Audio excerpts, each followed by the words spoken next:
And so people are like, Saagar, Krystal, like what you guys are saying will be valid, but Ukraine is winning. Look, we are barely a year into this. 1 year into the First World War, I could make the easy case that Germany was going to win the First World War. Second World War, I could easily make the case the Nazis were going to win. If I go back to Civil War, I could easily make a case the Confederates were going to win.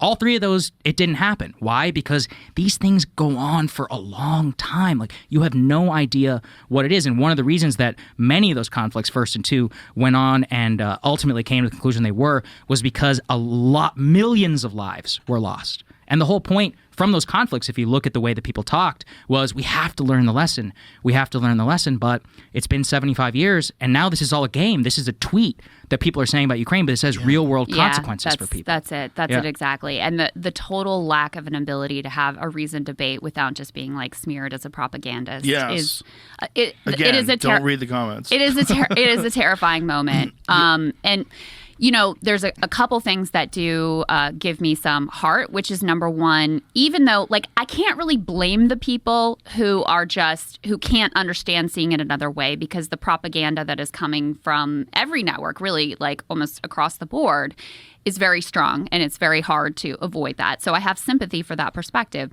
But even so, a poll just came out that had, from NBC News, they buried this at the very end of their write-up of the poll, public's now 50-50 split on continuing aid to Ukraine.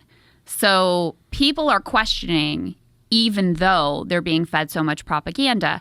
I think that is a credit to the rise of independent media. I think it's also a credit to the fact that they don't fucking trust the mainstream press anymore. Both things, but because of independent media, the trust is informed, or the lack of trust, rather, is informed. It's not just knee-jerk. I hope. I mean, that's my hope looking at those numbers. Yeah. I think your hope is 100% correct. I think you're right. I think you guys are very important. Glenn Greenwald, very important. Jimmy Dore, very important. Kyle Kalinske, very important. People who are real people that actually have done the homework and are going over the details and can inform people. Because there's so many people out there. I talked to Dave Smith about the history of the conflict between Russia and Ukraine. I was like, what?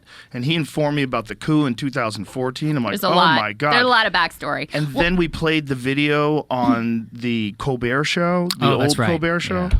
Which is just fucking it's like Gideon something, the guy from the Times, where he was like... He's got a book. He's selling a book. Yeah, that's right. In the book, he's comparing Russia and Ukraine to Batman and Robin. And he's like, Ukraine is Robin, and we want to take Robin and bring him over to our side.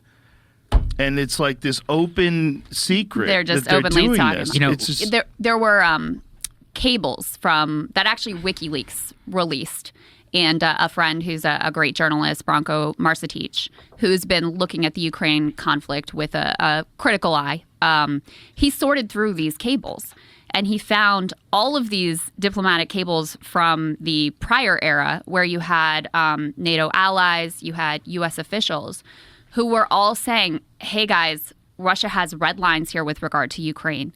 And floating NATO membership with Ukraine is a real violation of their hard red lines. And we're very fearful. And they laid out exactly the trajectory that we could find ourselves on. Now, that doesn't deny Russia agency or, Putin and the Kremlin agency for invading. No one made them do that. However, it is to say that, there was a time when you were allowed to acknowledge that U.S. policy could lead to this exact event. And now when you even suggest that us, floating NATO membership with Ukraine and saying that they were going to be made apart, that some of these things were exacerbating and they crossed the red line and, created a situation that was incredibly tense where this is the predictable outcome. Again, you're not allowed to talk about that now. Well, it's also like, to bring back the chess analogy, is if you looked at war and you ignored the human casualties and the horrors and the fact that it should absolutely be avoided at all costs and all human deaths are valuable and bombing apartment buildings and all the horrible shit. It's terrible and evil. But this isn't like that we are being fed a narrative that Russia made a big move and there was no other moves.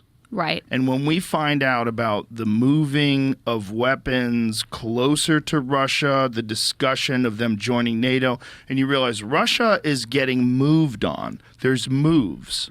Now, you absolutely be correct in saying the correct response is not blowing up apartment buildings and starting a war and invading a country. You're right.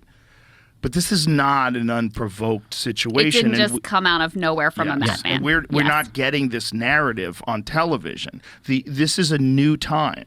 And the only way to get this discussion is you guys. It's people like you. And that's what's so fucking important about today.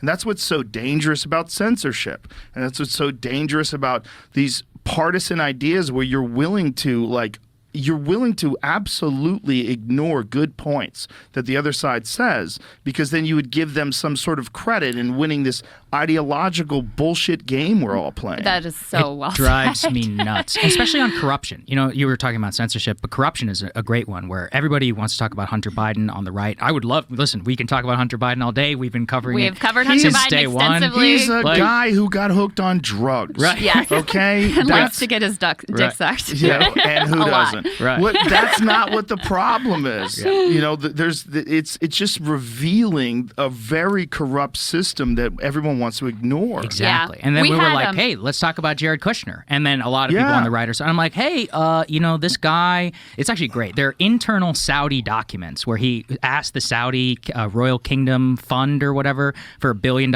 investment in his new fund, private equity fund, right after he leaves the White House.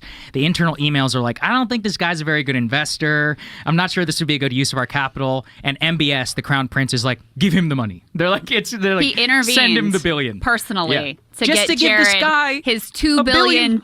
I think it was Maybe $2 billion. $2 You're billion right. for his fund. Yeah. That's a And- baller but- friend to have. Yeah, but if you're on the right, let's not talk about Yeah, that. Let's right. talk about Hunter Biden and his laptop. And of course, the Democrats. We had Ted Lieu, congressman, Yes. on. This Yeah. is back in the old days at the Hill at Rising, but I'll never forget. We were pressing him on Hunter Biden, these boards that he was on, and the money he was getting, whatever. He's like, people sit on boards and they get paid money. Like, it was so Jesus part Christ. of the Washington, like the water that they swim Yeah. in. He couldn't even conceive that it was a problem. I mean, now it may not be illegal, but that's an issue in and of itself. The fact that he could just hand wave away. Well, that it's semi-legal. Yes. Oh, no, it's just straight legal. Yeah, that's but I mean- that's the crazy Yeah. part. It's sketchy. legal, but it's Yeah. sketchy. Yes. Yeah.